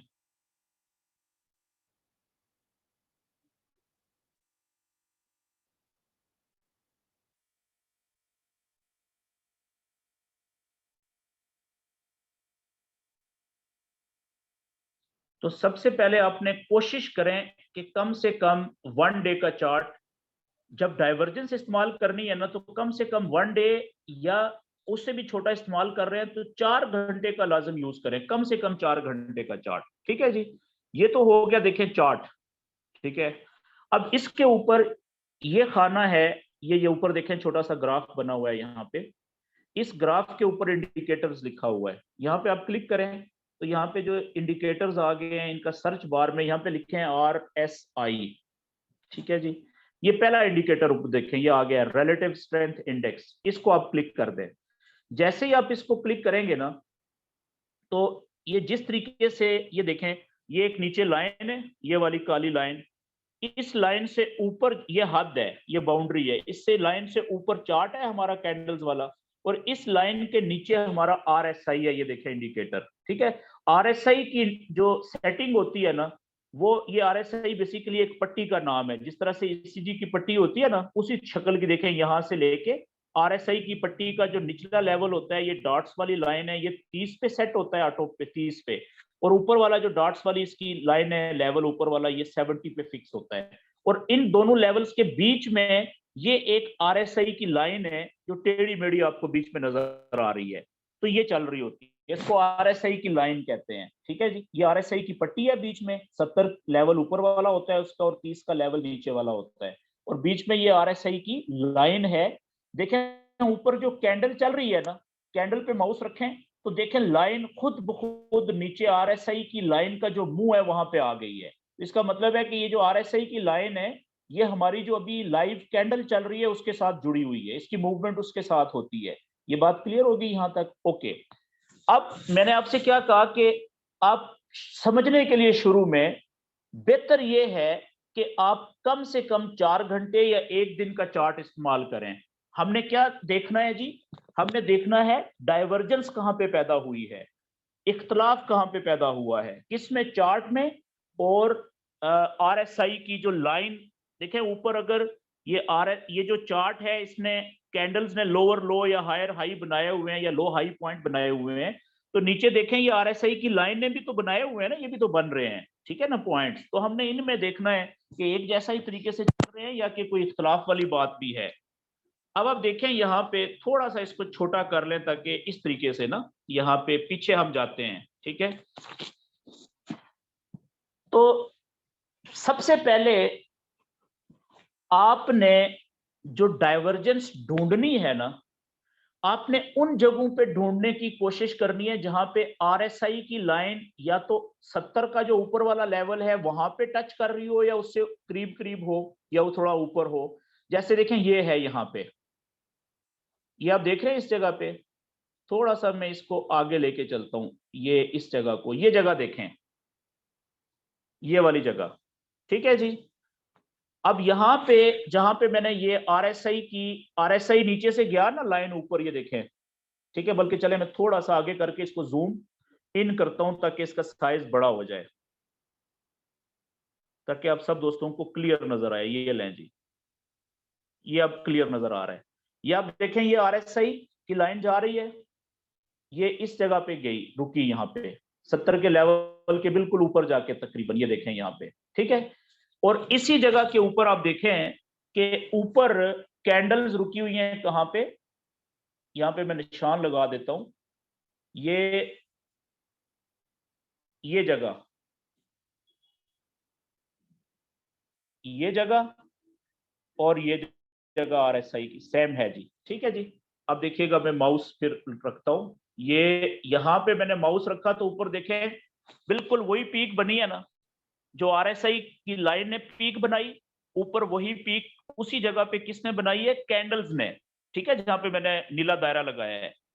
अब आप देखें कि इसके बाद कैंडल्स ने ये पिछला पॉइंट से ऊपर जाके एक नया पॉइंट बनाया है। पिछले से अगर ये हाई था तो अगला पॉइंट जो बनाया है कैंडल्स ने, इसको हम क्या कहेंगे, इसको पिछले हाई से ऊपर एक नया हाई कहेंगे ना। यहाँ पे अगर ये हाई है तो ये वाला पॉइंट कौन सा है, इस हाई से तो ऊपर जाके बना है, तो इसको हायर हाई कहेंगे ना, पिछले हाई से भी ऊपर जाके नया हाई, ठीक है जी।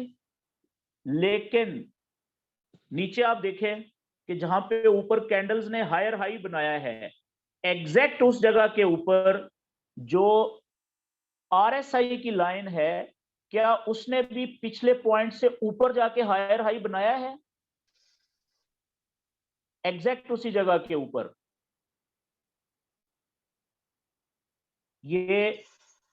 ये वाली जगह, ये चेक करें जी। ये किसी भाई का माइक ऑन है, माइक म्यूट कर दें भैया।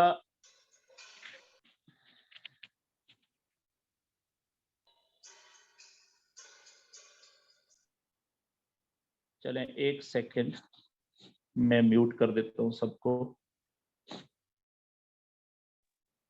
ओके जी। अब आप देखें यहां पे कि आपको समझ आ रही है जी, ये इस जगह के ऊपर आरएसआई ने भी एक ऊपर पॉइंट बनाया और एग्जैक्ट उसी जगह के ऊपर यहां पे कैंडल्स ने देखें ये पॉइंट बनाया, सेम जगहों के ऊपर, ठीक है। लेकिन उसके बाद जब कैंडल्स ने पिछले पॉइंट से ऊपर जाके एक नई पीक बनाई, तो आरएसआई को भी आरएसआई के पिछले पॉइंट से ऊपर जाके थोड़ा सा एक नई पीक बनानी चाहिए थी ना। लेकिन क्या हुआ कि आरएसआई ने जो अगला पॉइंट बनाया है वो पिछले पॉइंट से नीचे जाके बनाया है। तो आरएसआई के ऊपर अगर आप ये लिखेंगे, ठीक है, तो कुछ इस तरीके से लिखेंगे कि पिछला पॉइंट अगर हाई था आरएसआई का, तो अगला पॉइंट हाई से ऊपर तो नहीं है, बल्कि ये पिछले से थोड़ा सा नीचे लग रहा है, ये तो लो लग रहा है। अगर मैं इसको लाइनें लगा के करूं तब आपको ज्यादा समझ आएगा। ओके जी, मैं इसको रिमूव कर रहा हूं ड्राइंग को, आप देखिएगा। अगर मैं यहां पे ट्रेंड लाइन लगाऊं यहां पे जाके ऊपर, और ये ट्रेंड लाइन और लाइन का कलर मैं कर देता हूं ब्लू, ताकि सबको नजर आए, और लाइन की मोटाई में ये मैक्सिमम कर देता हूं। अब देखें इस पॉइंट से ये वाला पॉइंट है, मैं ऊपर वाले कैंडल्स का जो ऊपर वाला पॉइंट है इसको कनेक्ट करता हूं। ये देखें ये लाइन की डायरेक्शन किधर जा रही है, नीचे से ऊपर जा रही है ना। यही बता रही है कि पिछला पॉइंट नीचे है, पीक पॉइंट, हाई पॉइंट, और अगला पहले से भी ऊपर है, ये देखें, ठीक है जी। अब इसी तरीके से मैं आरएसआई की भी इन्हीं एग्जैक्ट जगहों के ऊपर ट्रेंड लाइन से ये लाइन लगाता हूं। एग्जैक्ट ये पहली जगह यहां पे माउस रखें तो नीचे देखें ये वाली जगह है, तो यहां से इस अगले लाइन को मैं अगले पीक को या पॉइंट को इस तरह से कनेक्ट करता हूं। ये लें जी। अब ऊपर वाली लाइन देखें वो नीचे से ऊपर की तरफ जा रही है, और नीचे आरएसआई के दो पॉइंट सेम उन्हीं जगहों के ऊपर देखें वो किधर जा रहे हैं, पहला पॉइंट ऊपर है और अगला जो है वो नीचे की तरफ बना है। तो इख्तलाफ आ गया जी, डाइवर्जेंस आ गई यहां पे। अब इसके बाद आप ऊपर देखें कि इंडिकेटर क्या बता रहा है आरएसआई डाइवर्जेंस के मुताबिक कि भाई कैंडल्स ने पिछला हाई बनाया, हाई के बाद हायर हाई बनाया, लेकिन ऊपर जाने की जो रफ्तार है वो अब उसमें मोमेंटम नहीं रहा कैंडल्स के। अब चांसेस है कि ये यहां से जिस तरफ इंडिकेटर बता रहा है डाइवर्जेंस में उस तरफ जाएगा। इंडिकेटर क्या बता रहा था कि भाई नीचे की तरफ। अब देखें इसके बाद फिर सेल में गई है प्राइस, ये देखें यहां पे डाइवर्जेंस बता दी थी इस पॉइंट पे 1869 पे, ठीक है ना, 1870 कह लें आप। उसके बाद आप देखें फिर वाकई प्राइस नीचे आई है तो कहां तक आई है, 1845 तक, 1845, यानी कि 25 पॉइंट थोड़े तो नहीं होते। आपने अगर 10 पॉइंट भी प्रॉफिट उठा लिया डाइवर्जेंस पे तो थोड़ा है, ठीक है। जो दोस्त गोल्ड में ट्रेड करते हैं उनको पता है कि गोल्ड में 1 सेंट की ट्रेड अगर लगी होती यहां से, 1 सेंट की सबसे छोटी ट्रेड, तो 1 पॉइंट अगर गोल्ड का पूरा आप प्रॉफिट लेते तो 1 पॉइंट बराबर होता है $1 के। अगर आपने 10 पॉइंट का भी प्रॉफिट लिया है यहां तक तो वो $10 आपने प्रॉफिट कमा लिया, और अगर आपने पूरा प्रॉफिट लिया है 25 पॉइंट का तो $25 कमा लिए, ठीक है जी। ओके, ये है जी डाइवर्जेंस, ठीक है। इस तरीके से हम थोड़ा आगे चलें तो डाइवर्जेंस हमने कहां पे ढूंढनी है, जहां पे आरएसआई की लाइन ऊपर वाला लेवल 70 के लेवल के करीब हो या नीचे वाला 30 के लेवल के करीब हो, बीच में नहीं ढूंढनी हमने, ठीक है, ताकि आपको जल्दी जरा समझ आए। इसकी आपने प्रैक्टिस करनी है ज्यादा, ठीक है, ये बड़ी जबरदस्त चीज है। तो मैं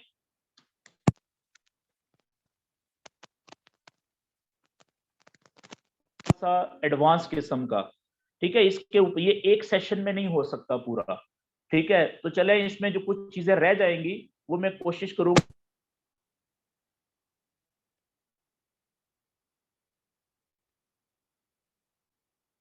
कहीं पे डाइवर्जेंस नजर आ रही है आपको?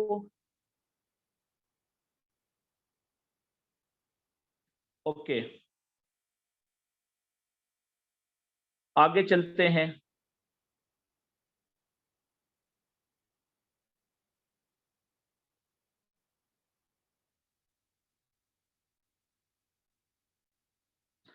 डाइवर्जेंस ऊपर भी हो सकती है 70 के लेवल के करीब और नीचे भी हो सकती है।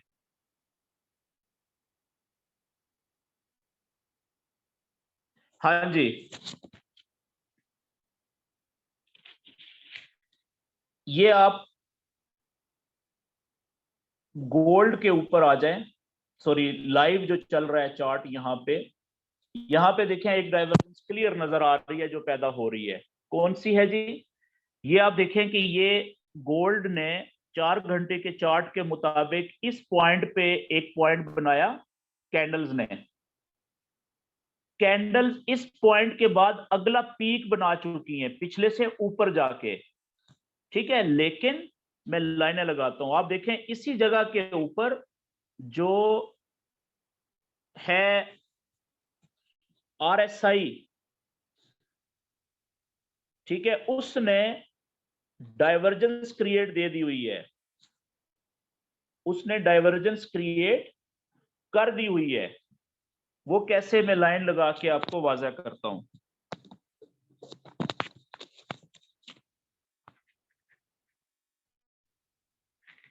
ये इस पॉइंट से, ये देखें अगले पॉइंट को कनेक्ट करता हूं तो ये लाइन ऊपर की तरफ जा रही है।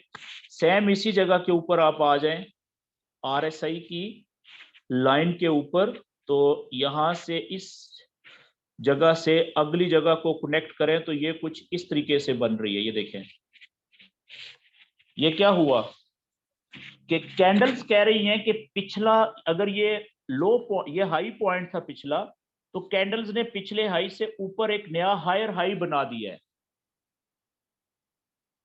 पिछले हाई से ऊपर जाके हाई बना दिया है। लेकिन आरएसआई की लाइन कह रही है कि हाँ पिछला पॉइंट तो बना सही जगह पे, लेकिन अगला जो हाई बना है वो आरएसआई ने हाई पिछले से ऊपर बनाने की बजाय पिछले से नीचे जाके बनाया है। तो क्या है, आरएसआई की लाइन ने डाइवर्जेंस दे दी है, वो कह रही है कि इसका ऊपर जाने का मोमेंटम ज्यादा नहीं लग रहा, इसके नीचे जाने के चांसेस ज्यादा हैं। तो डाइवर्जेंस आ गई ना, तो इसके बाद हम इसको देखेंगे कल, ठीक है, कि इसके बाद इसका अगला अंजाम क्या होता है, ठीक है। लेकिन शर्त ये है कि आपने ये जो डाइवर्जेंस अप्लाई कर रहे हैं ना, देख रहे हैं, इसमें आपने जो हमारा चैनल वाला नॉलेज है वो भी साथ अप्लाई करना है। तो सबसे पहले आप डे पे आ जाएं, तो मैं चैनल बनाता हूं गोल्ड का, ठीक है, चैनल बनाया। तो ये डे के चार्ट पे देखें चैनल कौन सा बन रहा है अभी हमारा गोल्ड का, यहां पे आप देखें लाइनें में, चलें ब्लैक कर लेता हूं इसकी। ये देखें, ये यहां से लेके ये चैनल हमारा गोल्ड का अभी कौन सा बन रहा है,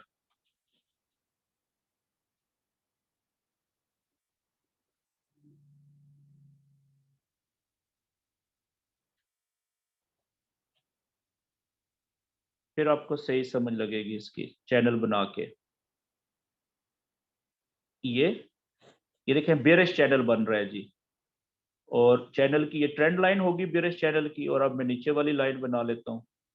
नीचे वाली लाइन में यहां से इसको ऐसे खींचता हूं, ये ले जी,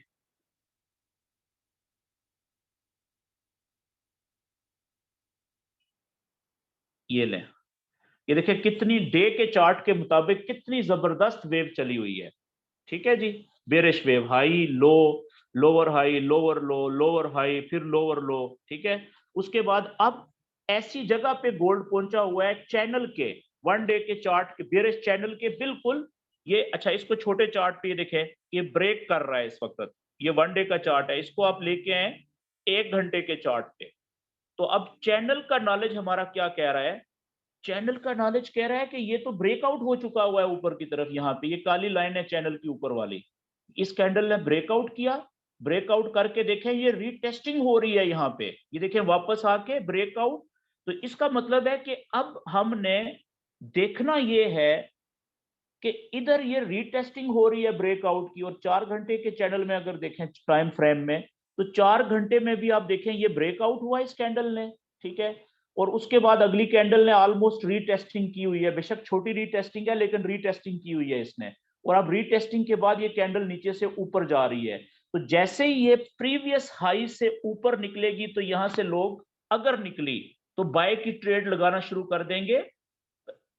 बुलिश ब्रेकआउट और रीटेस्टिंग के बाद यानी जेन्युइन ब्रेकआउट हो जाएगा अगर इससे ऊपर जाएगा। अब चैनल वाला नॉलेज हमारा क्या कह रहा है जी, वो कह रहा है कि ये तो चैनल बुलिश ब्रेकआउट हो चुका हुआ और रीटेस्टिंग हो रही है ऊपर की तरफ। अगर ये रीटेस्टिंग मुकम्मल हो जाती है, फिर तो इसने ड्रूम करके ऊपर निकल जाना है गोल्ड ने। लेकिन ये इस पॉइंट के ऊपर आरएसआई कह रहा है कि इसका ऊपर जाने का मोमेंटम जो है वो बहुत वीक हो चुका है, इसके ज्यादा ऊपर जाने के चांसेस नहीं है। मेरी बात समझ रहे हैं? अब यहां पे आप देखें कि ये कन्फ्लिक्ट तो आ गया, डाइवर्जेंस तो है, लेकिन ये यहां पे हमने किसकी बात माननी है, ज्यादा पायदार बात किसकी होगी? यहाँ पे चैनल वाली, क्योंकि देखें चैनल हमने बनाया हुआ है वन डे का। ये देखें ना वेव कौन सी चल रही थी, कितनी लंबी वेव देखें इस चैनल के अंदर ही चल रही थी। अब वो बड़े अरसे के बाद जाके अब पहली दफा ऐसा हुआ है कि चैनल ऊपर की तरफ टूटने के बाद रीटेस्टिंग का प्रोसेस भी हो रहा है अभी। तो हमने अभी यहाँ पे सिर्फ इसकी बात, आरएसआई की डाइवर्जेंस के ऊपर ट्रेड नहीं ले लेनी फौरन आंखें बंद करके। क्यों? क्योंकि हमारा जो चैनल है, नॉलेज जो प्राइस एक्शन है, वो कह रहा है कि भाई ब्रेकआउट हो चुका है ऊपर की तरफ और रीटेस्टिंग का प्रोसेस भी अभी चल रहा है। तो जैसे ही ये देखे ना, 1 घंटे के चार्ट पे आए, तो जैसे ही ये कैंडल, ये पिछला हाई था ना ये वाला, देखें ये ब्रेकआउट इधर यहाँ पे, जब जैसे ये इस जगह से ऊपर 1875 या 76 से ऊपर निकलेगी, तो लोग यहाँ से बाय की ट्रेड लगा लेंगे, ये सोच के कि ये ब्रेकआउट हुआ बुलिश, रीटेस्टिंग भी हो गई, तो जेन्युइन ब्रेकआउट है, तो फिर तो ये यहां से बहुत ऊपर जा सकता है स्पीड में। तो आरएसआई फौरन फिर यहां से मोमेंटम भी चेंज कर लेगा अपना। ठीक है, तो मतलब कहने का यह है कि आपने किसी एक नॉलेज पे अमल नहीं करना, बल्कि मुख्तलिफ नॉलेज आपने अप्लाई करने हैं। तो उनमें जो बड़ा नॉलेज है उसकी बात आपने माननी है। ठीक है, जैसे मिसाल के तौर पे थोड़ी देर पहले मैंने आपसे कहा कि ये डाइवर्जेंस क्या है, ये कंफर्मेशन का एक सिग्नल होता है ट्रेड लेने से पहले। लेकिन उसको समझने के लिए भी जरूरी ये है कि आप ये चैनल का और सपोर्ट एंड रेजिस्टेंस का लेवल, वो नॉलेज अप्लाई करें उसके ऊपर, तब आपको समझ आएगी सही। वरना ये ना हो कि आप धोखा खा जाएं। तो आज का जी हमारा जो सेशन वो यहां तक ही, क्योंकि काफी लंबा हो गया है। तो अब आपके मैं जो क्वेश्चंस हैं वो लेना चाह रहा हूं। अच्छा, आप सब दोस्तों से गुजारिश ये है कि ये जो डाइवर्जेंस वाली चीज है ना, इसकी आपने प्रैक्टिस करेंगे तो आपको पता चलेगा। तो ये डाइवर्जेंस जो होती है, ये जरूरी नहीं है कि ये सिर्फ 4 घंटे पे ही मिले, इसको आप 1 घंटे के चार्ट पे भी देख सकते हैं। ठीक है, 1 घंटे के चार्ट पे देखें, ये चेक करें यहाँ पे 30 मिनट के चार्ट पे भी देख सकते हैं, ठीक है, 15 मिनट के चार्ट पे भी देख सकते हैं, ये आप चेक करें, ठीक है, वो आ रही है यहाँ पे भी डाइवर्जेंस। लेकिन क्या हमें यहाँ पे इसको ब्लाइंडली आंखें बंद करके फॉलो कर लेना चाहिए? नहीं। क्यों? क्योंकि हमारा जो चैनल है, बड़ा चैनल 1 डे वाला, वो ब्रेक हो चुका है ऊपर की तरफ, और रीटेस्टिंग, बुलिश ब्रेकआउट के बाद रीटेस्टिंग का प्रोसेस चालू है इस वक्त।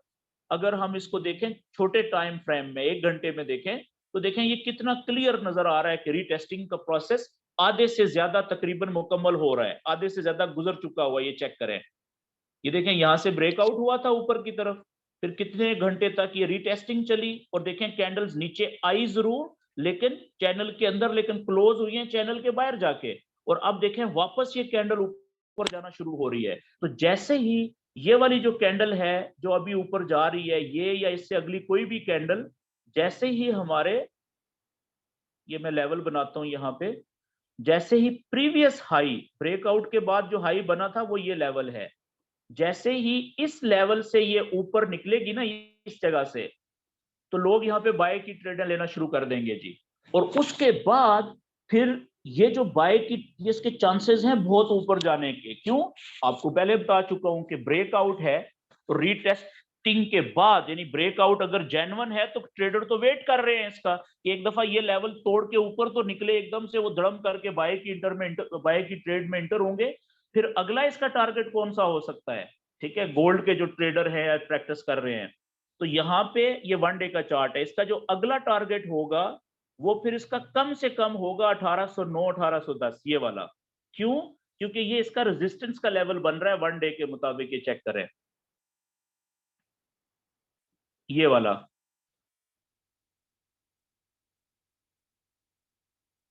नेक्स्ट लेवल इसका ये है जी 1810 और 12, ये वाला लेवल, ठीक है, ये वाला इसका पहला लेवल है। अगला रेजिस्टेंस का जो बड़ा लेवल है, बीच में घंटे और 4 घंटे के छोटे भी आ सकते हैं, वो चेक कर ले, मैं 1 डे का चार्ट यूज कर रहा हूं। और जो अगला लेवल है इसका रेजिस्टेंस का बड़ा, वो इसको रेजिस्टेंस मिल रही है जी यहाँ पे,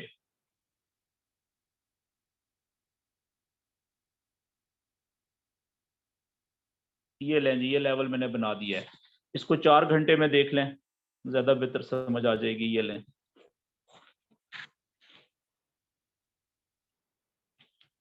ठीक है, पहला लेवल इसका 1800 तकरीबन,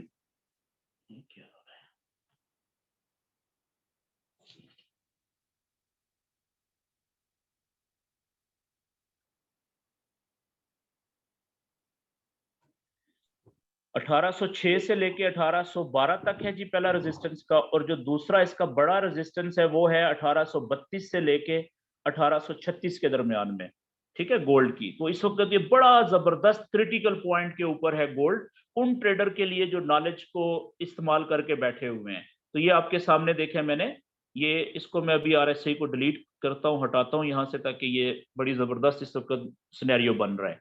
ये चेक करें, हमारा चैनल जो है वो ब्रेकआउट होके ऊपर की तरफ, और रीटेस्टिंग का अमल अभी जारी है। और अगर ये वाला जो लेवल मैंने ऊपर बनाया है, कोई भी कैंडल अगर इस लेवल को तोड़ के ऊपर जाएगी तो लोगों ने इसमें इंटर हो जाना है बाय की ट्रेड में। तो बस थोड़ा सा अभी ट्रेडर वेट कर रहे हैं, इसलिए देखिए अभी मूवमेंट स्लो है। जैसे ही इसने इस लेवल को क्रॉस करके ऊपर गया, तो चांसेस है कि फिर एकदम से बायर इंटर होंगे, आप देखिएगा बड़ी स्पीड से ऊपर दरम करके निकलेगा फिर, ठीक है। लेकिन शर्त क्या है कि इस प्रीवियस हाई के इस लेवल को तोड़ के कैंडल ऊपर जाए, अदरवाइज नहीं वे नीचे भी आ सकता है, ठीक है जी। तो इसलिए ये जो नॉलेज है, जितना भी आज तक आपने पढ़ा है, उसमें चाहे सीधे सपोर्ट एंड रेजिस्टेंस के लेवल हों, चाहे उसमें ये जो चैनल फॉर्मेशन वाला है, ये जब तक आप पूरा इस्तेमाल नहीं करेंगे, इसकी ज्यादा प्रैक्टिस करके इसको समझ के, उस वक्त तक आपको ट्रेडिंग का मजा नहीं आएगा। जैसे आप देखें मेरा जो चार्ट है जिसको मैं यूज कर रहा हूँ, ठीक है, गोल्ड के ऊपर ये वाला चार्ट है। अब इसमें आप देखें मैंने बहुत कुछ अप्लाई किया हुआ है, ठीक है जी। ये मैं अगर आपको 1 डे का चार्ट बताऊं, तो आप देखें ये मेरा रेड लाइनों वाला, ये मैंने बेरिश चैनल बनाया हुआ है जो अभी आपको बताया मैंने बना के, ठीक है। और इसके मुताबिक नहीं, ये हिला हुआ है, डिस्टर्ब हुआ हुआ है, इसको मैं नीचे लाऊं, यहाँ पे, तो इसका भी देखें यही ब्रेकआउट हो रहा है यहाँ पे, ठीक है। बस ब्रेकआउट तो हो चुका हुआ है ऑलमोस्ट, अब ये रीटेस्टिंग का प्रोसेस चल रहा है, चालू है, ठीक है। जैसे ही इस लेवल से इसने ऊपर निकलना है तो दड़म करके निकल जाना है, और वेट उस वक्त तक ही है जब तक इस लेवल को तोड़ के ये ऊपर नहीं जाता। तो अब जी आपका कोई क्वेश्चन है आज के सेशन के हवाले से तो आप कर सकते हैं। मेरी क्योंकि वीडियो काफी लंबी हो गई है तो उसको मैं अभी कर देता हूं स्टॉप। ये भी तो हो सकता है कि मंथली या वीकली रिलीज में स्टॉप ले।